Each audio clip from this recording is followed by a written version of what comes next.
Like, share, subscribe and click on the bell icon to never miss an update from Epic.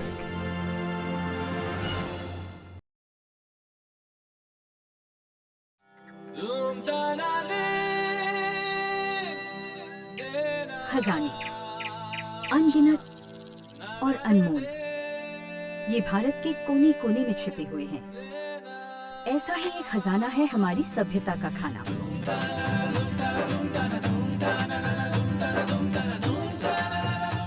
जो सदियों से लोगों को जोड़ता आया है और रंजिशों को मिटाते आया है। लेकिन खजानों की तरह ऐसे कई खानों की रेसिपीज है जो कहीं खो सी गई है।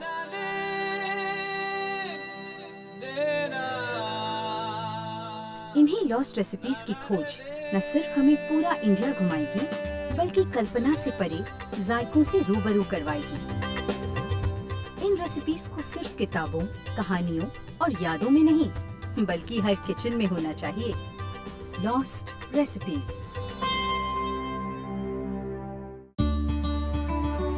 1336 से लेकर 1646 तक दक्षिण भारत पर राज था एक महासाम्राज्य का, विजयनगर एम्पायर। इस साम्राज्य की खुशहाली और समृद्धि ही थी इसकी पहचान, और इस पहचान की राजधानी थी आज की हम्पी। करीब 700 साल बाद भी हरियाली और पत्थरों के बीच बसी हम्पी के टूटे बिखरे मगर कायम मंजर आपको कल की यादों में डुबा देंगी। इस शहर की विरासत हमें लेकर जाती है रामायण के तट पर। माना जाता है ये प्रांत किष्किंधा हुआ करता था और यहीं आंजनेय पर्वत की चोटी पर श्री हनुमान भगवान का जन्म हुआ। हनुमान जी को केले बहुत पसंद है और मीठा उससे ज्यादा पसंद है, और हम्पी में आज भी रोज खास पंचामृत बनाया जाता है। दूध में डलते हैं केले, बादाम, काजू, किशमिश और चीनी। इसे हनुमान जी को चढ़ाया जाता है और फिर भक्तों में ये प्रसाद बन के बंटता है। जहाँ एक तरफ हम्पी इस पकवान की प्रथा को कई 100 सालों से संभाल के रखा है, वहीं दूसरी तरफ यहाँ के राजा महाराजाओं का खाना भी काफी खास है। हम्पी को हर चीज में विकास के शिखर तक पहुँचाया था उसके राजा कृष्णदेवराया ने, और आज लॉस्ट रेसिपीज की खोज ले आई है हमें इन्हीं महान राजा के वंशज के 500 साल से पुराने महल की रसोई पर, जो खंडहर दिखता है पर एक बीते हुए कल की कहानी महसूस करवाता है।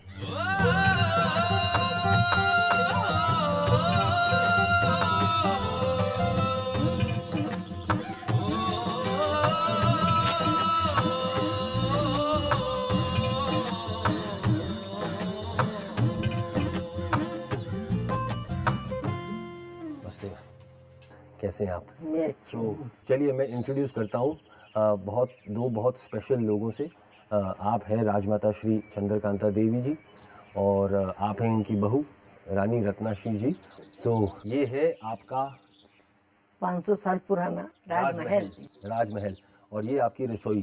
जी हाँ। और करीब 250 साल हो गए हम लोगों ने यहाँ पर अभी तक कुछ किया नहीं था, आज पहली बार। 250 साल? जी हाँ, 250 साल से। तो मैं आपसे जानना चाहता हूँ यहाँ की कुकिंग की जो परंपरा थी, इसके बारे में कुछ चीजें। जैसे राजमहल का यही किचन था तो सारा कुछ यही होता था? पुरुष लोगों को एक समय का भोजन यहीं कराया जाता था। तो महिलाएं अपने घरों में करती थी, लेकिन पुरुष यहाँ आकर करते थे। यहाँ आके। हाँ। बट जो यहाँ पे कुकिंग थी, आप जैसे बोल रहे हैं पुरुष लोग आके खाते थे, तो क्या कुकिंग भी वही करते, मतलब कुकिंग भी वही करते थे? राजभट कहलाते थे उस जमाने में, और राजभट का परिवार ही होता था, वही कुकिंग करता वही पका सकते थे बेसिकली। तो आप ये बताइए कि आज जो आप रेसिपी कर रहे हो वो हम कौन सी रेसिपी कर रहे हैं? आप क्या बनाने वाले हैं हमारे लिए? मैं अंडे की रेसिपी आपको आज बतलाने जा रही हूँ। इन अंडों को हल्का से यहाँ से छेद करके इनका पूरा भार निकालेंगे, फिर उसमें थोड़ा मसाला मिलाएंगे और उसके बाद वापस उनको भर देंगे, और फिर उसके ऊपर आटा लगा के और गर्म पानी में घास बिछा के इनको वापस उबाल लेंगे। जैसे अपन बॉइल्ड एग करते हैं ना, वापस उसी तरह से होगा। My God. हाँ, और उसके बाद फिर बस मसाले में इनको ग्रेवी में डाला जाएगा। उस जमाने में ज्यादातर मुर्गी और अंडे गरीब लोग खाया करते थे, तो ये बहुत ही इंटरेस्टिंग चीज़ है। क्या ये एक गरीबी के दिनों की स्टोरी है या एक मॉडर्नाइज्ड फैमिली की स्टोरी है जिन्होंने अंडे इस्तेमाल करना सीखा, या एक प्रैक्टिकल स्टोरी है कि इन्होंने जो easily available renewable protein source था, उसे एक्सेप्ट कर लिया और यूज़ करने लगे। इस रेसिपी का कोई नाम? इसका नाम तो मुझे भी नहीं मालूम है क्योंकि बहुत पुरानी रेसिपी है। आप इसको कह सकते हैं कि विजयनगर स्टाइल के है दम के अंडे की रेसिपी। राइट, यानी कि आज हम सिर्फ एक लॉस्ट रेसिपी ही नहीं कर रहे, बल्कि एक ऐसी रेसिपी कर रहे हैं जो गुमनाम है, यानी कि इसका कोई नाम ही नहीं है। तो ये रेसिपी खोने का कारण मुझे तो ऐसे लगता है कि ये बड़ा टीडियस रेसिपी है, बड़ा परनिकिटी है। शायद यही उसकी मेन वजह है कि आजकल ये कोई बनाता नहीं। सबसे पहले क्या करना है जी हमें? हम अभी इस कढ़ाई में तेल डाल के सारे बघार डाल के और मसाला तैयार करेंगे पहले। ओके।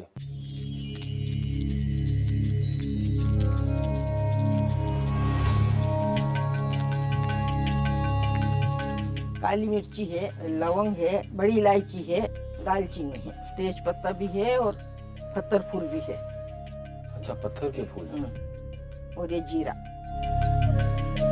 डगर फूल को इंग्लिश में स्टोन फ्लावर और हिंदी में पत्थर का फूल कहा जाता है क्योंकि ये पत्थर पे उगता है। इसको महाराष्ट्र, हैदराबाद और चेट्टीनाड कुजीन्स में यूज़ किया जाता है। नॉर्थ कर्नाटका में ये ज़्यादातर नॉन वेजिटेरियन डिशेस में यूज़ होता है और साउथ कर्नाटका में वेजिटेरियन डिशेस में यूज़ किया जाता है। तो ये हो गए हमारे मसाले। हाँ। खुशबू निकल चुकी है इसकी बढ़िया से। अब प्याज की बारी। प्याज, लहसुन डाल रही हूँ और ये अदरक। उस जमाने में सारा खाना लकड़ी के चूल्हों पे बनता था। आजकल के जमाने में तो बिल्कुल नहीं बैठ पाते लोग, मतलब 2 मिनट आप इनको आगे कर दो धुएं के तो हालत। तो मसाला अब हल्का सा ब्राउन हो गया होना है। शुरू हो गया जी। अब इसमें सूखे मसाले डालने हैं। ठीक है जी, ये सूखे लाल मसाले। मिर्ची डालते हैं, धनिया पाउडर, तो कुटी हुई मिर्ची, कुटी लाल हुई मिर्च मिर्ची और धनिया पाउडर डाला और हल्दी डाल रही हूँ, और हल्दी। नमक।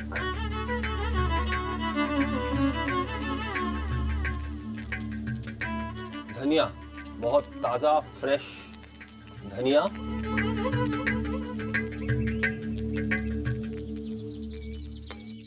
तो मसाला हमारा बहुत बढ़िया से भुन चुका है, रंग बहुत बढ़िया है और खुशबू उससे भी बढ़िया है। हाँ, तो इसका मतलब है कि अब हम ऐसे ग्राइंड करूं? इसको आपके आप लिए? कर सकते हैं लेकिन हमने पहले से ही सवेरे ही बना के रखा था। ओहो। वो यही मसाला है, आप देखिएगा। Oh my God, आहा। वैसे आप मैं ट्राई कर लूँ ना, नो टेंशन। बिल्कुल।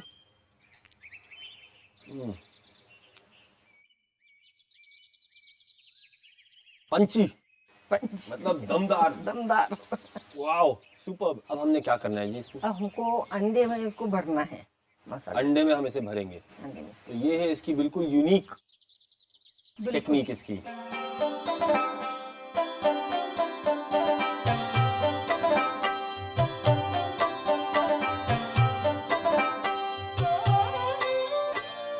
अब क्या करना है मैम? ये अंडे हो गए सारे। इसमें थोड़ा मसाला मिक्स करना है। ये वाला ग्राउंड मसाला। ये वाला मसाला ठीक है जी। मिक्स करना है। ओके। फिर उसको उसमें वापस भरना है। थोड़ा सा तेल। थोड़ा सा तेल। तेल क्यों डाल रहे हैं आप इसमें मैम? वो जब अंडा उबल जाता है ना, जी। तो चिकनाई की वजह से निकल जाता है, नहीं तो थोड़ा चिपकता है वो अंदर। ओके। ये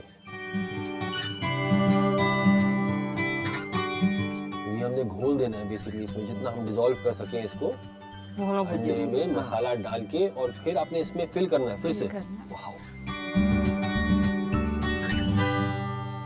तो मसाला अब अंडे में मिल चुका है, उसका जो सारा टेस्ट है, फ्लेवर है, वो अंडे में अच्छी तरह से घुल चुका है।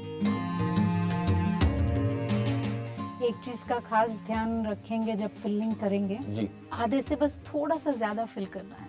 अगर आप उसको पूरा भर देते हैं जी, तो बाहर आ जाएगा सारा। बिल्कुल बिल्कुल। आप सोच सकते हैं कि बीते जमाने में अगर ये डिश लोग बना रहे होते यहाँ पे, तो कम से कम 500,000 अंडों का ये काम, हाँ, उन्हें ये करना पड़ता। और इसका जो सील करेंगे हम लोग गेहूं के आटे से, it has to be a little thick the layer. जी, तो ये जो तकनीक हम यूज कर रहे हैं, ये है दम की टेक्निक। दम जो शब्द है ज़्यादा करके हमें अवध से आता है, और पख्तूनवा से आता है और उस रीजन से आता है। ये टेक्निक ज़रूर पहले यहाँ होगी, लेकिन उसका जो नाम यूज़ किया जा रहा है आज, वो एक मॉडर्न नाम है। अच्छा जी, तो अब क्या करना है मैम? घास में गर्म पानी में घास डाल के जी, अब इनको उसमें बिछा देंगे अपन। तो छोटा सा हम इसके लिए एक तरीके से बेड बना रहे हैं जिसके ऊपर ये जो अंडे हैं ये रेस्ट होंगे और फिर धीरे धीरे जब स्टीम आएगा ऊपर से ये अच्छी तरह से स्टीम पक में अच्छे जाएंगे। से, हाँ। ये अंडों को हमको बिल्कुल सीधा रखना है। जी, कितनी देर आप रखेंगे? 7 से 10 मिनट, क्योंकि ज्यादा रखने से फिर हार्ड हो जाएगा और एकदम वो स्पॉन्जी जैसा बन जाएगा, बिल्कुल उसमें वो टेक्सचर चेंज हो जाएगा।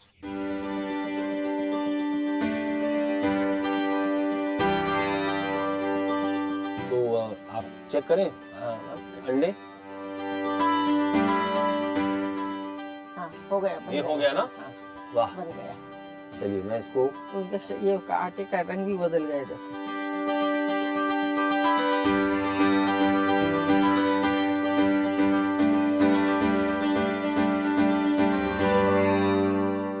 ओके, वाह, तो ये हमारे अंडे अब बिल्कुल पक चुके हैं।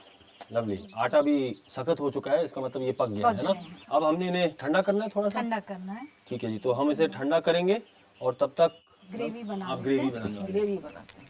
ग्रेवी में थोड़ा पानी डालेंगे। जो भी हमने तैयार किया था ना, वही मसाला ग्रेवी में हम डालेंगे अब।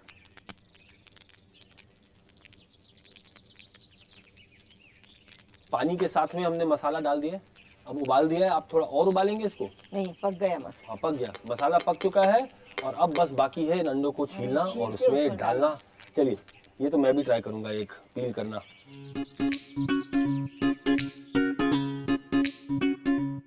अमेजिंग है, वाह, मानना पड़ेगा।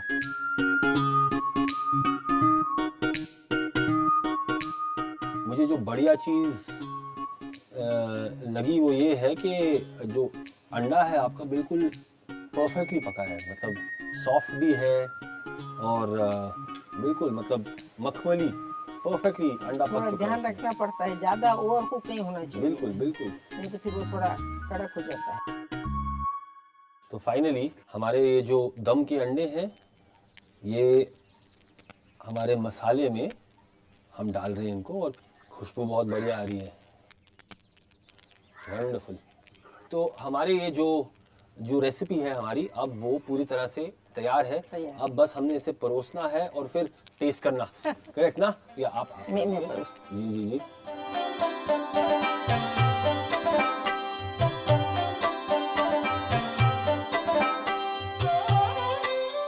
विजयनगर जो डिनेस्टी थी उसका मतलब एक तरीके से जो इतिहास है खाने का, वो आज मुझे लग रहा है कि मतलब हमारे हाथ में है। चलिए जी, हम इसे टेस्ट करेंगे लेकिन थोड़ी देर के बाद वहाँ पे आपके घर।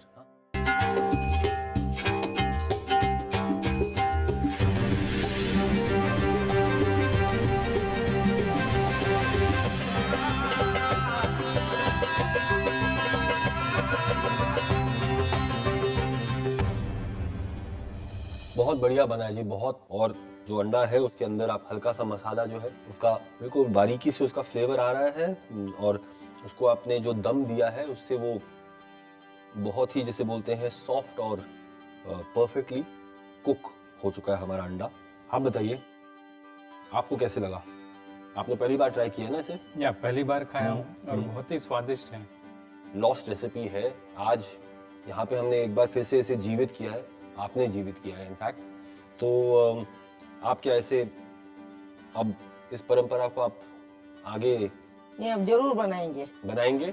थोड़ी मेहनत तो लगती है लेकिन जी। बनाएंगे। अब ये लॉस्ट रेसिपी नहीं रहेगी। नहीं रहेगी।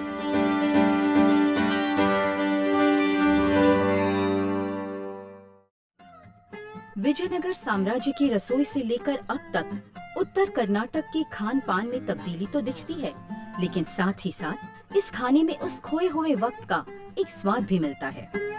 कर्नाटक के इस प्रांत की पहचान उसकी रोटियों से होती है, जो कि काफी किस्म की होती हैं। बाजरे की रोटी, जवार की रोटी, सज्जू रोटी और यहाँ तक कि चावल की रोटी, जिसको अक्की रोटी कहते हैं। और इन रोटियों के साथ घुल मिल जाने वाली सूखी चटनियों की अलग अलग प्रकृति, पोड़ी।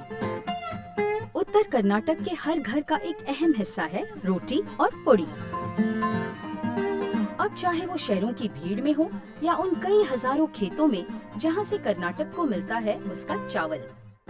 कर्नाटक और यहाँ लंबी कालीन से बिछे हुए चावल के खेत का रिश्ता बहुत ही मजबूत है।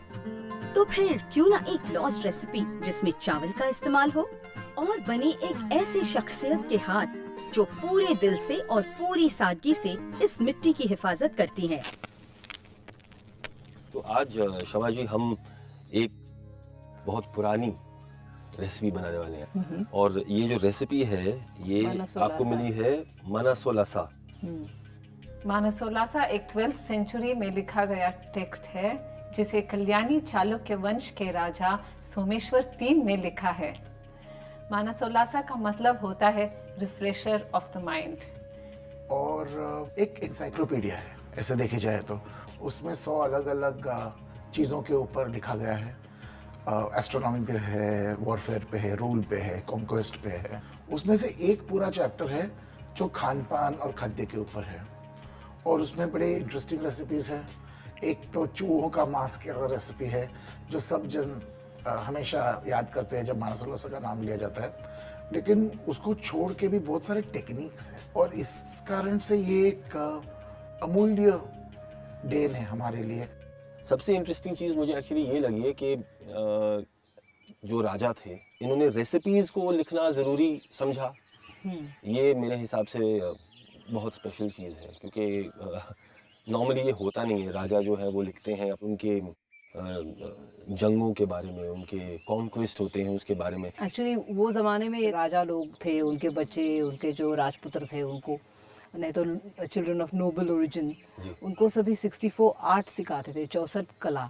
उसमें कुकिंग भी है, उसमें ये भी है, उसमें वॉर कैसे करना वो भी है, उसमें आर्किटेक्चर भी है, उसमें क्राफ्ट्स भी है, इसमें बहुत सारी चीज़ है। तो cooking is one of the things. So they had a overall training, they had a more holistic approach to education of the kings. यानी कि पुराने ज़माने में राजा होने के लिए आपको सिर्फ एक या दो खूबियाँ होना ज़रूरी नहीं थी। आपको पूरे ज़िंदगी के बारे में, सारी चीज़ों के बारे में पता होना ज़रूरी था। एग्जैक्टली। तो ये रेसिपी आपने कभी पहले बनाई है इसको? नहीं, मैंने बनाई नहीं। अभी आज हम कोशिश करेंगे बनाने की। और मैं चेक कर रहा था कि इन्होंने यहाँ पे इसके नाम का कुछ जिक्र नहीं किया है रेसिपी के बारे में, तो यानी कि इसका नाम भी घूम चुका है। हाँ, नाम भी घूम चुका है। तो आप इसे आप नेम करें। मनसोलासा का मीठा। मनसोलासा का मीठा। का मीठा। हाँ।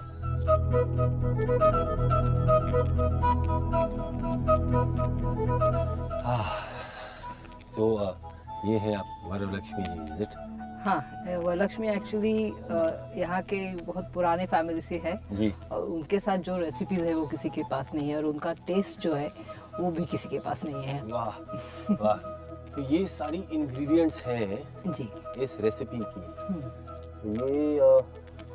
ये मिल्क, दूध, चीनी, ये आपका चावल का आटा, राइस फ्लावर एंड इलायची पाउडर, घी ऑफ कोर्स, और ये बटर मिल्क है। ये बटर मिल्क यानी कि छाछ। थोड़ा खट्टा बटर मिल्क है। तो वरलक्ष्मी जी जी शुरू करें क्या? जी हाँ जी। तो पहले हम दूध को गर्म करने वाले हैं जी, और फिर उसमें हमने छाछ डालना है, बटर मिल्क डालना उससे है। ये फट जाएगा। है? तो पनीर जैसे बनाते हैं या जैसे हम छेना कहते हैं, यानी कि उस ज़माने में भी छेना होता था। हाँ, ज़रूर होता होगा क्योंकि हमारे पास बहुत सारे स्वीट्स हैं ना जो बनते हैं ना वैसे दूध फाड़ के। काफ़ी लोगों का ये मानना है कि पोर्तुगीज जब इंडिया में आए तो पनीर और छेना बनाने का टेक्निक अपने साथ लेके आए, लेकिन मानसोलासा तो 12वीं सदी में लिखा गया था और मानसोलासा में बहुत सारे छेना और पनीर के रेसिपीज भी है। इससे हमें ये पता चलता है कि पनीर और छेना भारत में बहुत सालों से बनाया जा रहा है। तो मुझे लगता है जो हमारा दूध है वो अब फट चुका है। ओके, तो अब क्या करेंगे मैम? अभी उसको वो कपड़े में बांधना है और उसको बांध के टांग देना है थोड़ा टाइम जब तक। हाँ, मानसोल्लासा में कहा गया है कि दूध में कोई भी खट्टी चीज डालने से मिल्क सॉलिड्स और वे सेपरेट हो जाता है और उस वे में शक्कर और इलायची डाल के एक ड्रिंक बनाया जाता था। ये जो बन गया ना, उसके बाद to this mixture rice flour is added. चावल का आटा, चावल का आटा उसके अंदर डाला है, उसको आटे जैसे बनाना है, गूंदना है इसको। हाँ गूंदना है उसको। ठीक है।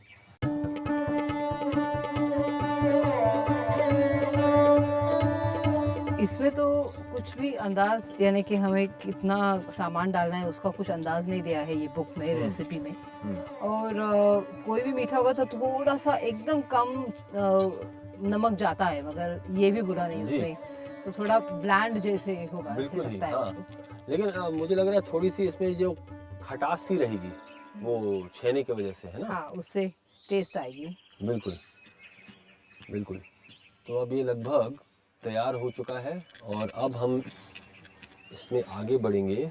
उसके अभी थोड़े छोटे छोटे टुकड़े करके उसके एक साथ ऐसे छोटे बॉल, नहीं तो कोई अलग शेप बनाना है।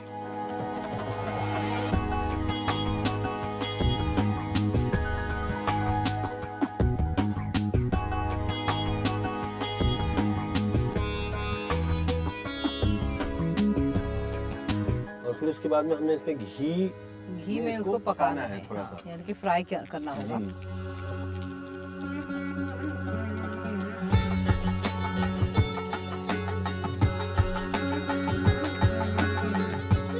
मेरे ख्याल से शमा जी, हमारे जो राजा जी थे वो भी खुश होते, नहीं? हाँ, हाँ? खुश ये होते। रंग देख के क्या लग रहा है आपको? हाँ, बहुत सुंदर। हाँ।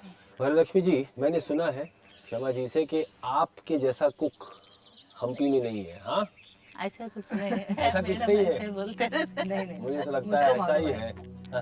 चलिए आगे बढ़ते हैं। ये ऑलमोस्ट हो चुका है। अब हमने चाशनी बनाएंगे, यानी कि शुगर का सिरप।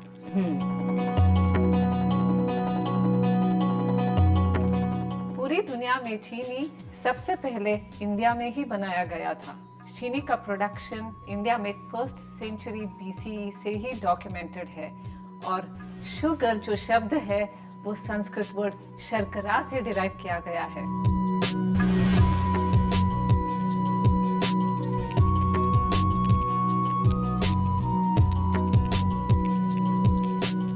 वरलक्ष्मी जी, जी, कैसा लग रहा है? बन गया। बन गया है? हाँ, इलायची पाउडर डाल के निकालना है। वाह। तो लगता है शमा जी ये मानसोल्लासा का मीठा हाँ, तैयार है चखने के लिए।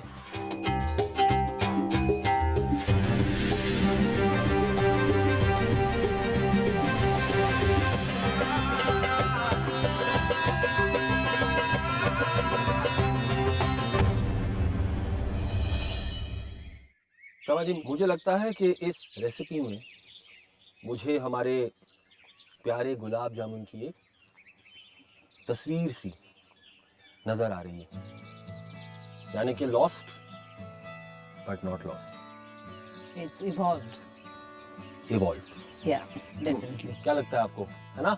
बहुत टेस्टी है। बहुत टेस्टी है ना? गुलाब जामुन के पूर्वज। गुलाब जामुन के पूर्वज।